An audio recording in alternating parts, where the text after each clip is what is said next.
بحمد ربہم الی آخری. اللہ فرماتا ہے اور اللہ کے وہ فرشتے ہیں جو اس کا عرش اٹھائے ہوئے ہیں، اور ان کے عقیدے کے مطابق عرش پہ اللہ بیٹھے ہوئے ہیں، تو اللہ کے بوجھ کو بھی ان فرشتوں نے اٹھا لیا ہے. اللہ فرماتا ہے اور اللہ کے فرشتے ہیں جو اس کا عرش اٹھائے ہوئے ہیں اور جو اس کے ارد گرد ہے وہ اپنے رب کی تعریف کے ساتھ پاکی بولتے ہیں. تو اب زمین آسمان اگر غوث قائم رکھے تو مشرک ہو گئے آپ یہ عقیدے پہ، اور قرآن کہہ رہا ہے کہ اللہ کا عرش فرشتے اٹھائے اور تھامے ہوئے، تو اب شرک ہوا کہ نہیں ہوا؟ شرک ہو جانا چاہیے نا یہ بھی. تو اس کا مطلب فرشتے اللہ کی قدرت میں شامل مانتے ہو کہ آپ؟ معاذ اللہ، استغفر اللہ. ہم نہ ولی کو اللہ کی ذات میں شریک مانتے ہیں نہ فرشتوں کو. ہمارا عقیدہ یہ ہے کہ حقیقی زمین و آسمان، عرش، لوح، کرسی، ہر پوری کائنات کو سنبھالنے والا رب کی ذات ہے، مگر اس نے ان چیزوں کے لیے اسباب پیدا کیے ہیں. کچھ فرشتوں کو ڈیوٹی پہ لگایا، کچھ اولیاء اکرام ہے اس کے جو اس نظام کو دیکھ رہے ہیں. چنانچہ قرآن کے پارہ نمبر 30 سورہ نازیات آیت 5 میں اللہ خود ارشاد فرماتا ہے فالمدبرات امرا، اور قسم ان فرشتوں کی، اللہ فرماتا ہے قسم ان فرشتوں کی جو کاموں کی تدبیر کرتے ہیں، کائنات کے کاموں کو سنبھالے ہوئے، ان فرشتوں کی قسم. اب بہرحال چلیے، ابھی موضوع تو ہمارا غوث اعظم ہے نا. انہوں نے انکار کیا کہ غوث زمین و آسمان سخت نہیں کر سکتے. معراج ربانی کہا کہ ابدال وغیرہ کچھ نہیں ہوتے. لیکن آئیے سرکار غوث اعظم کیا فرماتے ہیں. غوث اعظم کی کتاب ہے جس کا نام ہے فتح الغیب، لیکن پورا نام یہاں آپ کو دکھ رہا ہے شرح فتح الغیب. شرح کیوں؟ اس لیے کہ اس کی شرح ابن تیمیہ صاحب نے کی ہے، ان کے سب سے بڑے علامۃ الدہر نے. بیروت سے چھپی ہے کتاب، میرے ہاتھ میں اس وقت موجود ہے. یہ ہمارے ہندوستان کی بھی چھپی ہوئی نہیں ہے، اس کو بیروت لبنان سے چھاپا گیا ہے. ابن تیمیہ جو ان کے علامۃ الدہر غیر مقلدوں کے، ان کے حاشیے کے ساتھ، گویا ان کا اس کتاب پر حاشیہ لکھنا اس بات کی دلیل ہے کہ غوث اعظم کی اس کتاب سے وہ اتفاق رکھتے ہیں، غوث اعظم کے عقیدے سے ان کو اتفاق ہے. آئیے اس کتاب کا صفحہ نمبر 65، اور یہ اصل میں مقالات ہے غوث اعظم کے الگ الگ موقع پہ جو آپ نے بیان کیا، آپ اس کو تحریر کر دیا. تو یہ مقالہ نمبر ہے المقالۃ الرابعۃ عشرہ، یعنی 14 نمبر کا یہ مقالہ ہے، صفحہ نمبر 65. غوث اعظم خود فرماتے فیہم سبات الارض والسماء.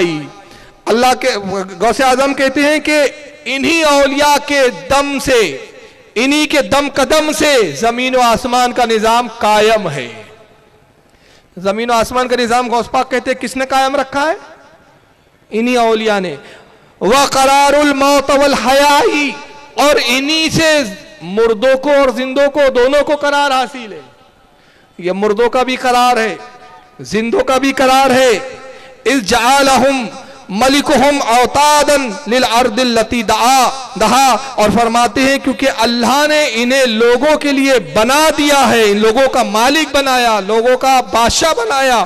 اور آگے فرمایا فَقُلُّ قَلْجَبَالِ الَّذِي رَسَا، اور فرمایا ان کی مثال ایسی ہے، ان غوث کی، ان کتب ابدالوں کی، ان اولیاء کی، جیسے زمینوں میں پہاڑ گاڑ دیے گئے کیلوں کی مانند، گویا زمین کے نظام کے لیے ان کو گاڑ دیا گیا ہے.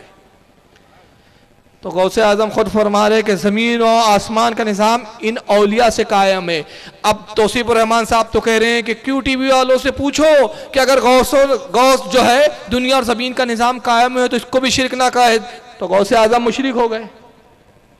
ابن تیمیہ بھی آپ کا معاذ اللہ مشرک، کیونکہ اس نے اس کا حاشیہ لکھا ہے.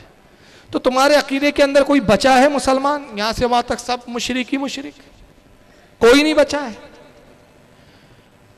آئیے ابدال کے بارے میں ان کا کیا عقیدہ ہے. ابدال بھی ولی کی ایک کیٹیگری ہے، ذرا سن لیجئے معراج ربانی. لوگ سمجھتے ہیں قطب اسلام کا کوئی بہت بڑا مقام ہے. ابدال یہ تو کوئی جیسے کوئی وزیر اعظم ہے، کوئی مکھ منتری ہے، کوئی رئیس الوزراء ہے، کوئی صدر ہے، کوئی کونسلر ہے، کوئی کیا کیا ہے وہ دنیا میں جیسے ہوتے ہیں، ایسے یہ پورے مقامات ہیں، ان کی بھی تشریح ضروری ہے. آپ ان سے دھوکہ نہ کھائیں. من جملہ یہ سمجھ لیں یہ چند غلاظتیں ہیں. یہ کیا ہیں؟ یہ بکھری ہوئی غلاظتیں ہیں جو امت میں شریعت اسلامیہ کے اوپر چسپاں کی گئی ہیں. اسلام کے نام پر، عقیدت کے نام پر، ولایت کے نام پر. یہ کفر ہے. یہ کیا ہے؟ غوثیت، قطبیت، ابدالیت، نجبیت، قطبیت، یہ کفر ہے. اور جو اس کو کفر نہ مانے وہ بھی کافر ہے. یہ ہے پاگل.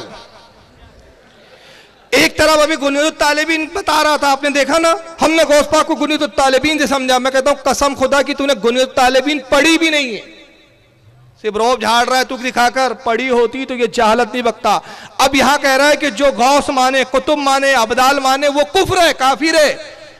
اور غوث پاک کی ایک طرف تعریف کر رہا ہے کہ محدث ہے، عالم ہے، غنیمت الطالبین سے ہم نے ان کو جانا ہے. غنیمت الطالبین انہی کی کتاب ہے. آئیے اسی غنیمت الطالبین میں غوث پاک کیا لکھتے ہیں جاہل کو پتہ ہی نہیں، اور ترجمہ انہی کے گھر کا چھپا ہوا. غنیمت الطالبین انہی کا ترجمہ، ہمارے یہاں کا نہیں. صفحہ نمبر اس کا 358. غوث اعظم کہتے ہیں اللہ کے نام سے شروع کرو، یہ انہوں نے ترجمہ کیا ہے. جس نے دریا جاری کیے، درخت لگائے، اپنے عبادت گزار بندوں سے شہر آباد کیے، انہیں پہاڑوں کی میخیں بنایا. یہ کون بندے ہیں؟ یہی ابدال کتب کی بات ہو رہی ہے.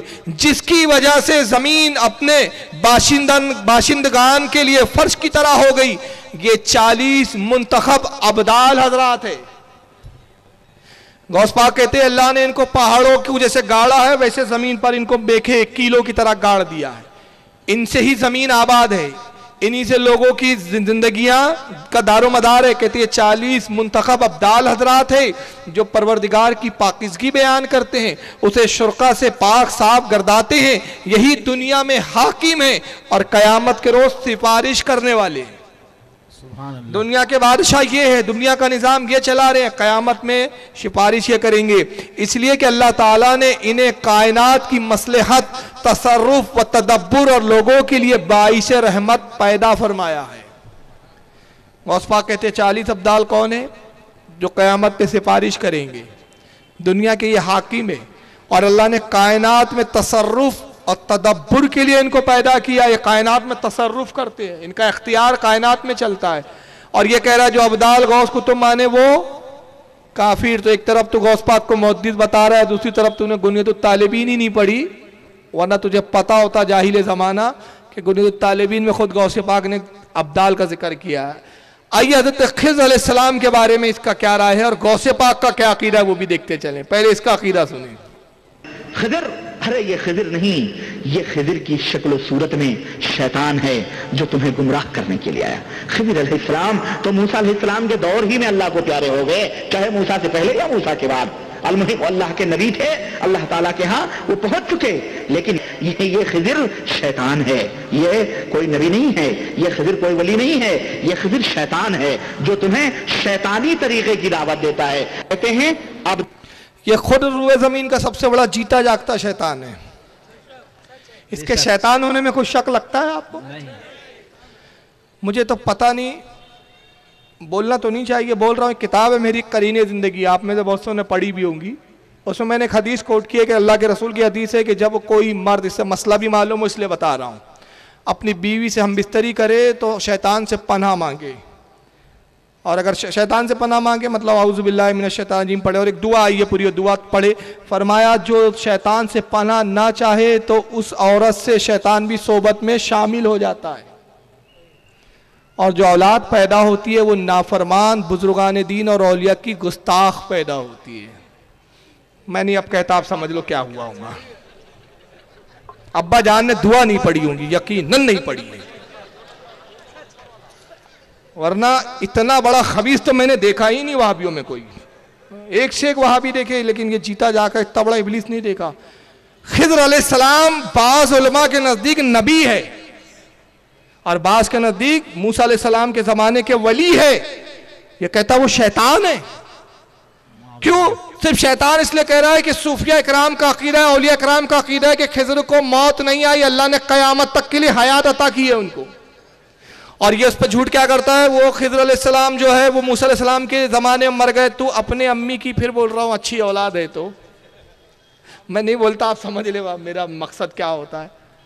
اگر تو دعا سے پیدا ہوا ہے، بغیر دعا کی تیری پیدائش نہیں ہوئی، تو صرف اتنا ثابت کر دے کہ کس حدیث میں آیا ہے کہ حضرت خضر رسول اللہ حضرت موسیٰ کے زمانے میں انتقال کر گئے. کس حدیث میں آیا؟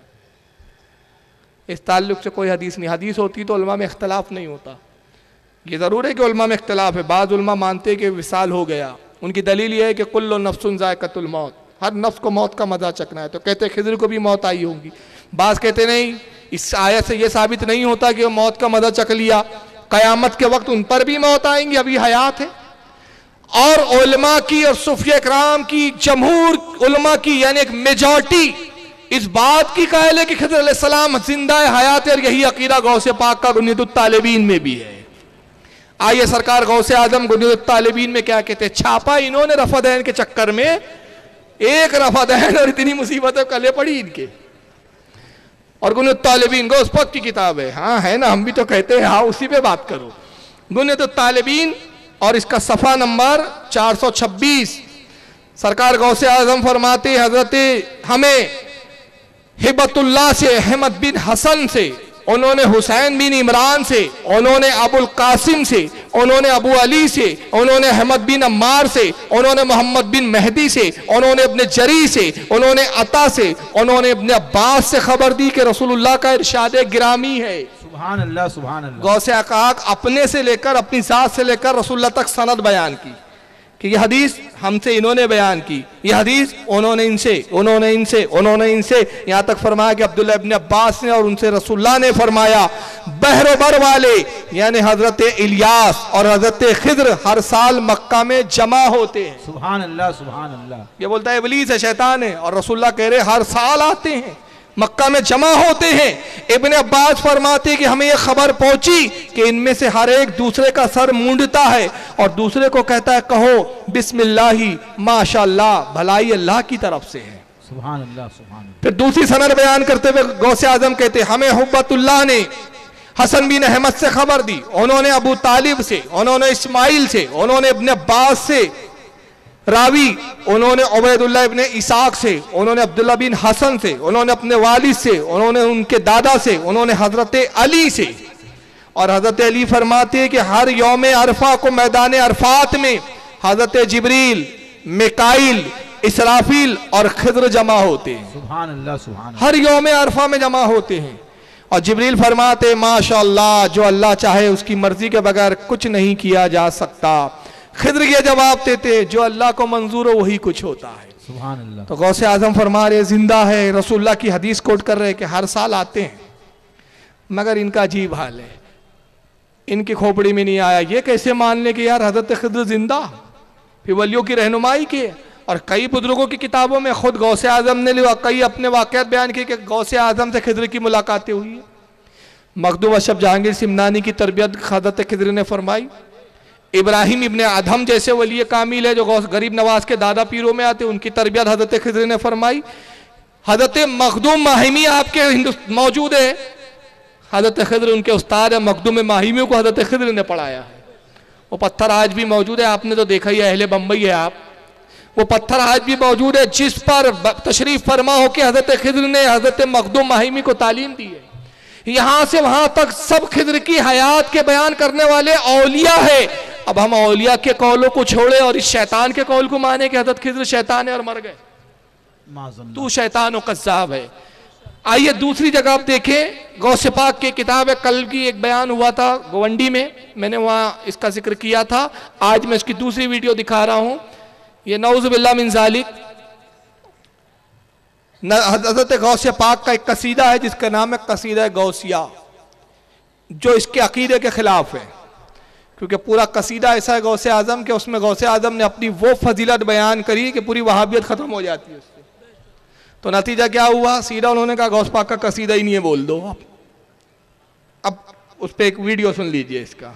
نعوذ باللہ، بلکہ یہاں تک کہا گیا ہے، اعوذ باللہ، میں کہتا ہوں یہ تو شیخ عبد القادر جیلانی کا یہ شعر ہو ہی نہیں سکتا، لیکن اپنے نادانوں نے، اپنے ظالموں نے کس طرح سے شیخ عبد القادر جیلانی کو بدنام کیا۔ کہتے ہیں کہ شیخ عبد القادر جیلانی فرماتے ہیں کہ رأیت بلاد اللہ جمع کغرضلۃ علی حکم اتصالی، علی حکم اتصالی، میں اللہ کے شہر کو اور دنیا کو ایسے دیکھ رہا ہوں جیسے اپنی ہتھیلی پہ رائی کے دانے کو میں دیکھ رہا ہوں، مسلسل اس طرح سے میں دیکھتا ہوں۔ اعوذ باللہ استغفر اللہ۔ یہاں تو ہمارے نبی حضرت محمد الرسول اللہ صلی اللہ علیہ وسلم کا عالم کیا تھا؟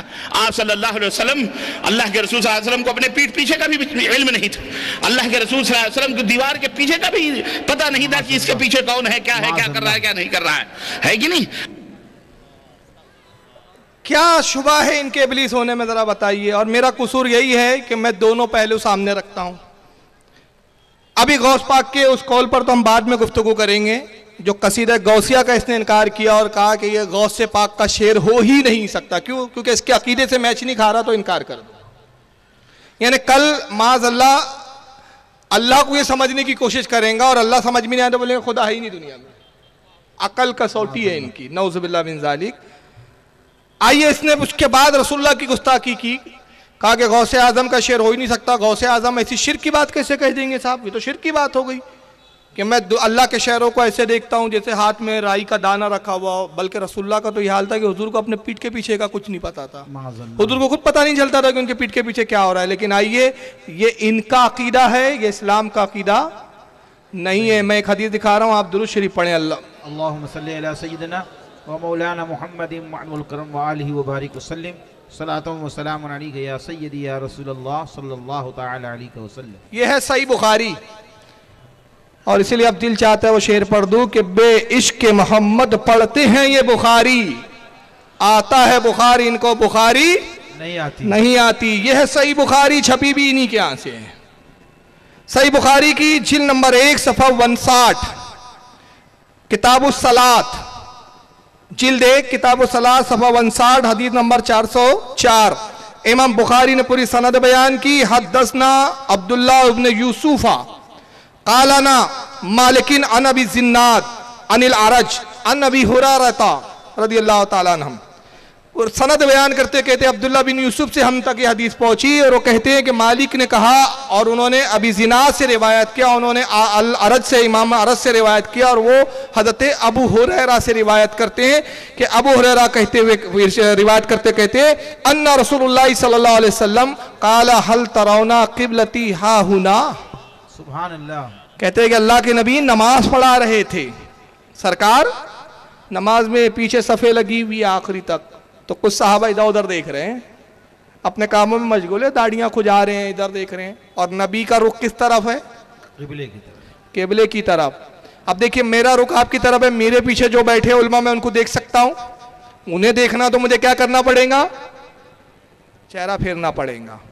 سرکار نے چہرہ نہیں پھیرا. ابو ہریرہ کہتے نماز ختم کی اور صحابہ سے خطاب کیا اور فرمایا هل ترون قبلتی ہا ہنا، تم کیا یہ سمجھتے ہو کہ میرا چہرہ قبلے کی طرف ہے؟ تمہارے حالات سے میں خبر نہیں. فواللہ ما یخفى علی خشوعکم ولا رکوعکم، اللہ کی قسم میں تمہارے رکوع کو بھی دیکھتا ہوں، تمہارے خشوع کو بھی دیکھتا ہوں. نعرہ تکبیر، نعرہ رسالت، اہل سنت، مسلک اعلی حضرت، جشن غوث الورا کانفرنس. سبحان اللہ سبحان اللہ. ما یخفى علی، مجھ سے چھپا ہوا نہیں ہے. کیا چھپا ہوا نہیں ہے؟ ما یخفى علی خشوعکم ولا رکوعکم. ذرا توجہ سے سنیں یہ لفظ. ارے بھائی مہمان آئے، ہمارے میزبان ہے وہ، آپ ایسا کھڑے ہو گئے اچانک کہ میزبان ہیں جی ماشاءاللہ. ما یخفى علی، ذرا ایک ایک لفظ پہ غور کریں حدیث کے. اور حدیث کس کتاب کی ہے؟ صحیح بخاری. کسی کے باپ میں ہمت ہے یہ حدیث کا انکار کرے؟ فواللہ، اللہ کی قسم. کون قسم کھا رہا ہے؟ ارے کون قسم یاد کر رہا ہے؟ نبی پاک، اللہ کا رسول، اللہ کا نبی جھوٹی قسم کھا سکتا ہے؟ جو یہ عقیدہ رکھے وہ کافر. بے شک. سرکار دیکھیں صرف یہ کہہ دیتے کافی تھا کہ میں تمہارے رکوع کو دیکھتا ہوں، مجھ سے تمہارا رکوع اور خشوع چھپا ہوا نہیں ہے. مگر قربان جائیے نبی جانتے تھے ایسے خبیث پیدا ہوں گے جو میری اس بات پہ بھی شک کر سکتے. بے شک. تو بات کرنے سے پہلے کہا فواللہ، اللہ کی قسم، ما یخفى علی خشوعکم ولا رکوعکم، اللہ کی قسم مجھ سے نہ تمہارا خشوع چھپا ہوا ہے نہ رکوع. چلو رکوع تو سمجھ میں آتا ہے، کوئی دور کی کوڑی لے آئے اہل حدیث بولیں گا ہو سکتا ہے مسجد نبی کی محراب آئینے کی جیسی چمکدار ہوں گی، دکھتا ہوں گا پیچھے کیا ہو رہا ہے. مگر سرکار نے کیسا ان کی نس توڑی ہے پتہ، کہا خشوعکم، تمہارے دل میں کیا چل رہا ہے وہ بھی میں جانتا ہوں. اللہ سبحان اللہ. تمہارے خشوع کہتے دل کے ارادے کو, دل میں جو تم کتنی دل سے پڑھ رہے ہو, کتنا دل کہاں لگا ہے, دل کہاں کہاں اڑ رہا ہے, کدھر کدھر خیالات جا رہے ہیں, میں تمہارے دل کے ارادوں کو بھی جانتا ہوں. انی لا اراکم من ورائی ظہری, قسم اللہ کی جیسے میں سامنے دیکھتا ہوں ویسے اپنے پیٹھ کے پیچھے بھی دیکھتا ہوں. سبحان اللہ سبحان اللہ سبحان اللہ سبحان اللہ. نبی نے صاحب من ورائی ظہری, ظہری کہتے پیچھے پیچھے, پیٹھ کا پیچھے اس کا حصہ, میں پیٹھ پیچھے بھی دیکھتا ہوں. سری لفظ میں حدیث ہے. اور یہ خبیث بولتا ہوں نبی کو تو اپنے پیٹھ کے پیچھے نہیں معلوم تھا. معاذ اللہ. تو تیری مانے کہ ہم بخاری مانے. اور اس کے بعد اس نے کہا کہ نبی پاک صلی اللہ علیہ وسلم نہیں دیکھ سکتے, تو سرکار غوث اعظم جب کہہ رہے کہ میں اللہ کے شہروں کو ایسے دیکھتا ہوں جیسے ہتھیلی میں رائی کا دانہ, تو میں کہتا ہوں یہ اصل مقام تو نبی کا ہے. پہلے جملے سن لے کہ اپنے ہتھیلی میں کائنات کو دیکھے مثل رائی کے دانے کے, یہ مقام حقیقت میں کس کا ہے؟ رسول اللہ کا. مگر رسول اللہ کی عطا سے سرکار نے یہ مقام اپنے صاحبزادے, اپنے شہزادے غوث پاک کو بھی عطا کیا ہے. آئیے رسول اللہ کو یہ مقام کہاں ملا, یہ حدیث دیکھیں. یہ ہے شرح زرقانی, حضرت امام عبد الباقی زرقانی کی شرح ہے کس کی؟ المواہب اللدنیہ. حضرت امام قسطلانی کی جو سیرت رسول پر 4 جلدوں میں کتاب آتی ہے, جلد نمبر 10 ہے اس کی. اور امام عبد الباقی زرقانی اپنے صدی کے, اپنے زمانے کے مجدد ہیں. ان کو دیوبندی بھی مانتے ہیں, غیر مقلد بھی مانتے ہیں. مولوی زکریا صاحب نے فضائل اعمال میں حضرت امام عبد الباقی زرقانی کی اس کتاب سے بہت سارے حوالے بھی نقل کیے ہیں. شرح زرقانی اس کی جلد نمبر 10 ہے اور صفحہ نمبر 123. حضرت امام ابو الباقی زرقانی کہتے اخرجت طبرانیو عن ابن عمر قال قال رسول اللہ علیہ الصلوۃ والسلام ان اللہ قد رفع لی الدنیا فانا انظر الیہا والی ما ہوا قائن فیہا الی یوم القیامہ کانما انظر الی کفی ہذہ. اللہ کے نبی نے فرمایا کہ لوگوں سنو, بے شک اللہ رب العزت نے تمام دنیا کو میرے سامنے لا کر رکھ دیا ہے. سبحان اللہ سبحان اللہ. اور دنیا میں یہ ہماری زمین نہیں, چاند سورج آسمان یہ سب دنیا کہلاتے ہیں. یہ جتنے سیارے, پورا یونیورس, جتنے پورے کہکشاں, یہ سب دنیا ہے. سرکار کہتے ہیں ساری کائنات, ساری دنیا اللہ نے میرے سامنے لا کے رکھ دی. ما ہوا قائن فیہا الی یوم القیامہ, اور جو کچھ اس میں موجود ہے اور جو کچھ قیامت تک ہونے والا ہے سب میری نگاہوں کے سامنے. سبحان اللہ سبحان اللہ. سب کو میں نے دیکھ لیا, سب میں دیکھ رہا ہوں. کیسے؟ کانما انظر الی کفی ہذہ, میں ایسے ہی کائنات کے سارے نظام کو دیکھتا ہوں جیسے میں اپنے ہتھیلی کو دیکھتا ہوں. سبحان اللہ سبحان اللہ. اس کو امام زرقانی نے لکھا, اور امام زرقانی کے علاوہ اور بھی لوگوں نے لکھا. تخاری سنیں, اس کو امام احمد ابن حنبل نے بھی اپنی مسند میں نقل کیا. حدیث نمبر ہے ان کی 16666, 161666, خوب چھکے لگائے ان کے. مسند احمد حدیث نمبر 16666. امام ابو نعیم نے حلیت الاولیاء میں لکھا, جلد 6 صفحہ 101. اسی حدیث کو امام منذری نے الترغیب والترہیب جلد 1 صفحہ 211. کنز العمال کے اندر امام حسام الدین ہندی نے حدیث نمبر 31373. حضرت امام قسطلانی نے المواہب اللدنیہ جلد 3 صفحہ 559 پر. اور ابھی شرح زرقانی کو تو میں پیج بھی دکھا چکا, حوالہ جلد 10 صفحہ نمبر 123. اب اس کا دوسرا جو مسئلہ تھا کہ غوث اعظم کی کتاب نہیں ہے. کون سی؟ قصیدہ غوثیہ. اعلیٰ حضرت فاضل بریلوی نے قصیدہ غوثیہ کے چند اشعار الملفوظ میں بیان کیے, اور ہدایہ بخشش میں قصیدہ غوثیہ کی فارسی میں جو ہے ترجمہ اور شرح بھی لکھی مختصر, اسی بحر میں اشعاروں کے ساتھ. اس کا بھی انکار کرتے ہوئے یہ اعلیٰ حضرت تک کمنٹس کر رہا ہے. کیا کر رہا ہے اس کو سن لیں آپ.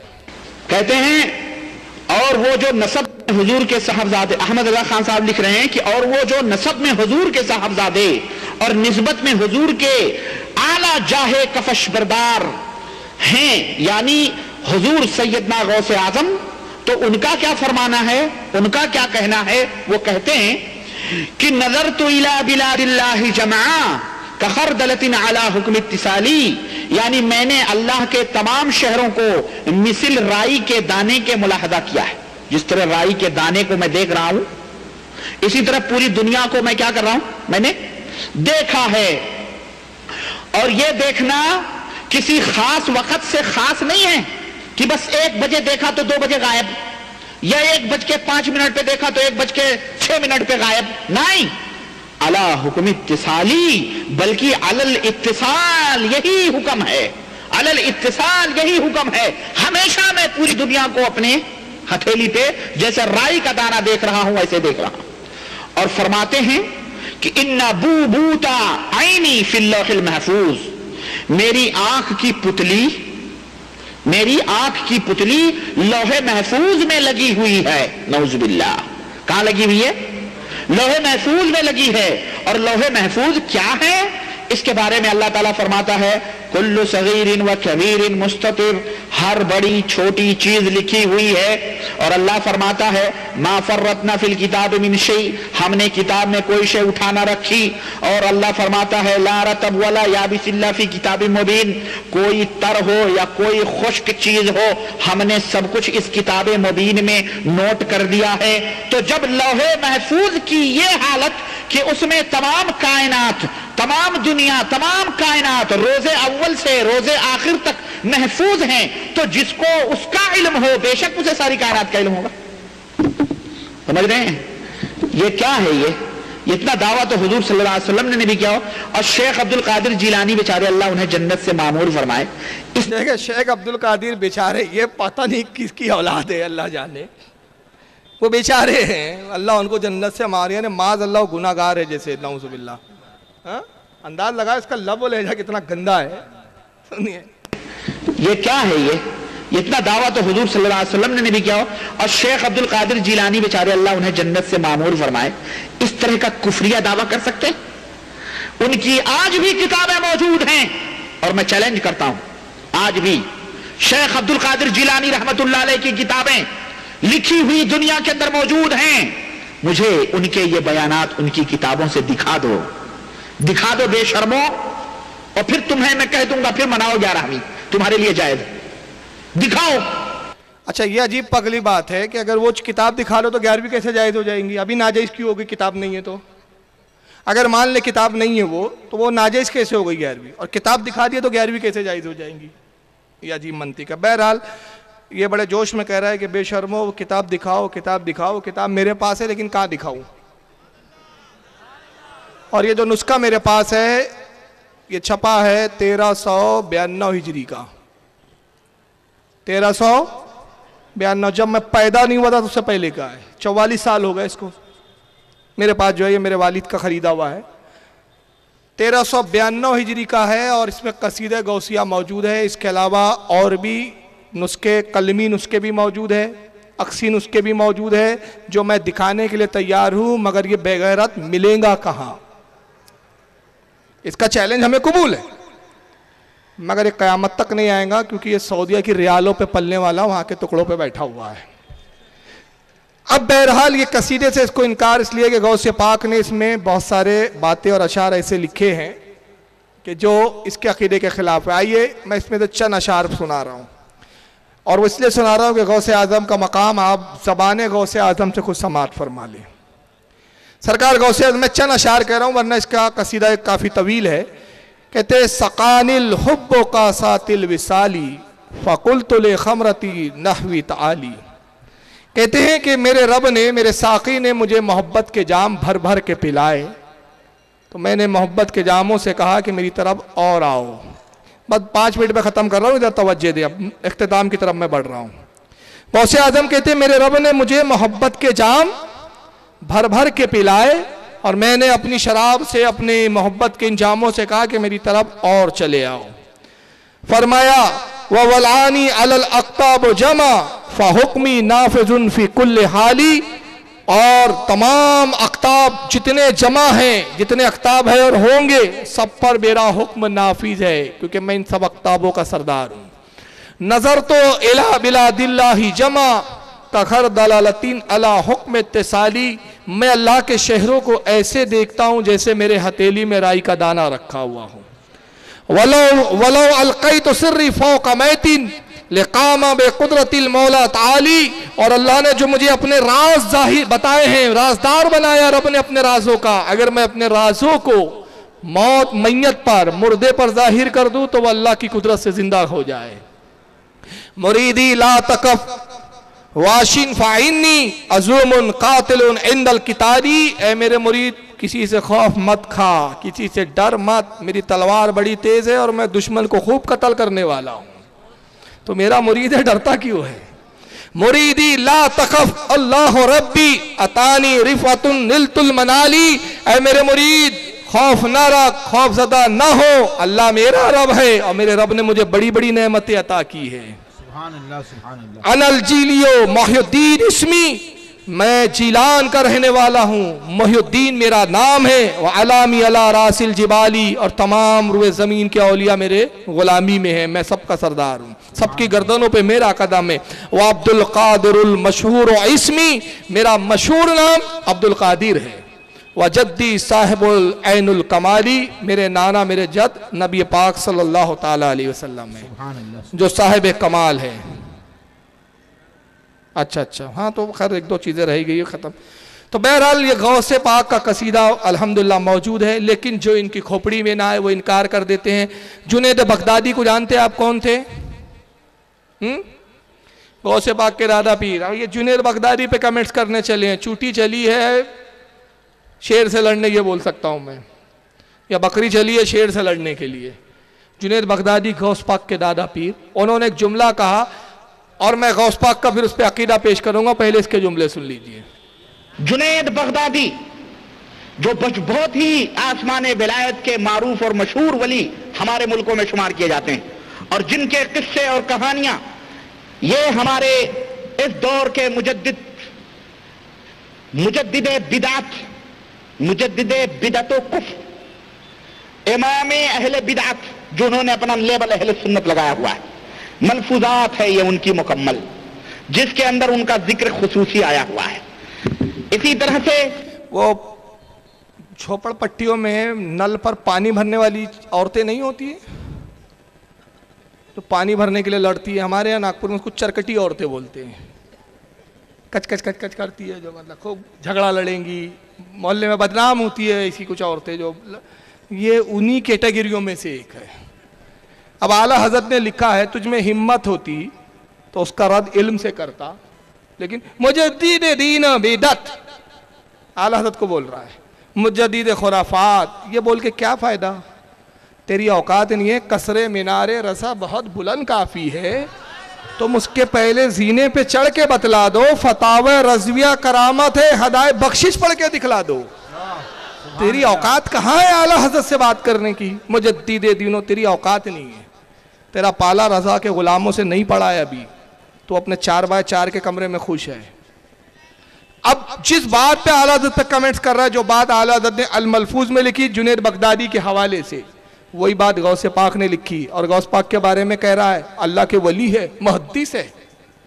اب وہ سن لے پہلے کیا بات ہے وہ, پھر میں جواب دوں گا. یہ ہمارے فضائل اعمال شیخ الحدیث زکریا صاحب دیوبندی فرقے کے لوگ, اس کے اندر بھی خصوصیت کے ساتھ ذکر آیا.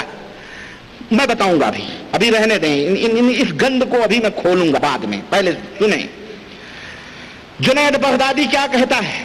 کہتا ہے ما اخذنا التصوف عن القیل والقال, اے لوگو ہم نے قیل اور قال سے تصوف کو نہیں حاصل کیا ہے, یعنی ہمارا جو تصوف ہے وہ قیل و قال سے بری ہے. تم نے قیل و قال, قال فلان قال فلان قال فلان اخبرنا فلان حدثنا فلان حدثنا, تم قیل و قال والے ہو, لیکن ہمارا تصوف کیا ہے؟ قیل و قال پاک ہے. دوستو یہ بتاؤ, یہ حدیث رسول کا مذاق نہیں ہے تو کیا ہے؟ یہ حدیث رسول کا تمسخر نہیں ہے تو کیا ہے؟ میں تم سے پوچھنا چاہتا ہوں. میں تجھ سے پوچھنا چاہتا ہوں, اس میں حدیث کا کون سا مذاق ہے؟ اب پہلے سمجھ لے قیل و قال کیا ہے, یہ تھوڑا سمجھ میں نہیں آیا ہوں گا. دیکھیں صوفیہ اکرام میں ایک کیٹیگری ایسی ہوتی ہے جو عام لوگوں سے نہیں پڑھتے, بلکہ ان کا پڑھانے والا رب تبارک و تعالیٰ ہوتا ہے. قیل کے معنی لفظی ہوتے ہیں, عربی زبان کا ورڈ ہے قیلا, کہا گیا, کسی نے کہا, قال فلاں نے فرمایا, تو وہ کسی کا کہا ہوا, کسی کا کہا لیا ہوا, بتایا ہوا نہیں لیتے, ڈائریکٹ ان کا معاملہ کہاں ہوتا ہے. اس کی اب میں مثال میں ایک ایسے بزرگ کا واقعہ سنا دوں, اور لکھنے والی ایسی ذات ہے کہ اہل حدیث اس کا انکار نہیں کر سکتے. حضرت امام عبداللہ یافعی رحمۃ اللہ علیہ, ان کی کتاب ہے روض الریاحین, اور امام عبداللہ یافعی وہ ہے جن کو ابن قیم جوزیہ نے جو ابن تیمیہ کا شاگرد ہے وہ کہتا ہے کہ اپنے وقت کے سقا بہت جلیل و قدر محدث تھے، ان کی تعریف کی ابن قیم نے. اور روض الریاحین میں حضرت امام عبداللہ یافعی رحمۃ اللہ علیہ فرماتے ہیں کہ حضرت خضر سے ایک بزرگ کی ملاقات ہوئی تو انہوں نے حضرت خضر سے پوچھا کہ کیا رسول اللہ کی امت میں ایسے بھی ولی ہے جن کے مقام کو آپ نہیں جانتے؟ حضرت خضر خود بہت بڑے ولی ہیں. تو حضرت خضر نے کہا ہاں ایسے بھی اولیاء ہے رسول اللہ کی امت میں جن کے مقام اور مرتبے کو میں نہیں جانتا. اور فرمایا کہ ایک مرتبہ میں مسجد نبوی میں گیا تو وہاں وقت کے امام حضرت امام عبدالرزاق درس حدیث دے رہے تھے. امام عبدالرزاق کون ہے؟ جو المصنف کے مصنف ہے. المصنف جو 12 جلدوں میں ان کی حدیث کی کتاب ہے. امام احمد ابن حنبل کے استاد ہے. حضرت امام بخاری امام مسلم کے دادا استاد ہے. امام مالک کے شاگرد ہے. جلیل و قدر تبع تابعی ہے. حضرت عبدالرزاق درس حدیث دے رہے تھے اور حضرت خضر کہتے ہیں کہ ایک نوجوان مسجد نبوی شریف کے کونے میں اپنے سر کو اپنے زانوں میں رکھے ہوئے بیٹھا ہوا تھا. حضرت خضر کہتے ہیں کہ میں اس نوجوان کے قریب گیا اور اس کو سلام کیا تو اس نے سر نہیں اٹھایا اور ویسی جواب دیا وعلیکم السلام. تو خضر فرماتے میں نے کہا کہ نوجوان تمہیں شرم آنی چاہیے، وقت کا محدث عبدالرزاق درس حدیث دے رہا ہے اور تم یہاں مسجد نبوی میں اللہ کے رسول کی مسجد میں فضول بیٹھے ہوئے ہو. تمہارے لیے بہتر ہوتا کہ تم حدیث کے درس میں شامل ہوتے، عبدالرزاق سے اللہ کے رسول کی کچھ حدیثوں کو سنتے یاد کرتے.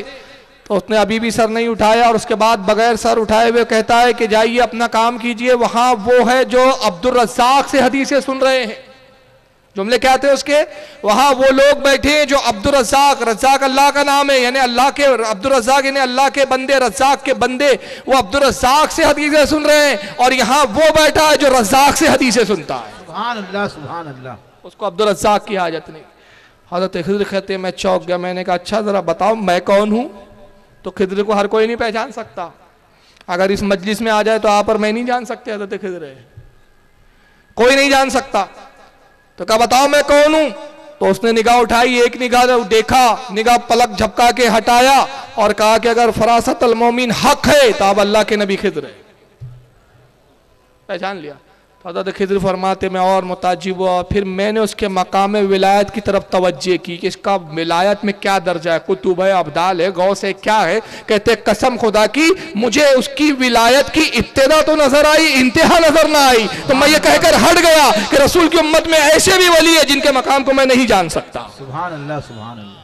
یہ امام عبداللہ یافعی جیسے محدث نے لکھا. وہ علم جو اللہ سے ڈائریکٹ ان کو الہام ہوتا ہے اولیاء اکرام کو، وہ کیلو کال سے پاک ہوتا ہے. تو جنید بغدادی اسی مقام پر فائز تھے. تو فرمایا کہ ہم نے جو علم حاصل کیا وہ کیلو کال والا نہیں ہے کہ فلاں نے کہا، فلاں سے سنا، فلاں نے روایت کیا. ہم نے علم اللہ سے حاصل کیا. تو یہ حدیث کا مذاق نہیں تو کیا ہے، یہ کفر نہیں تو کیا ہے.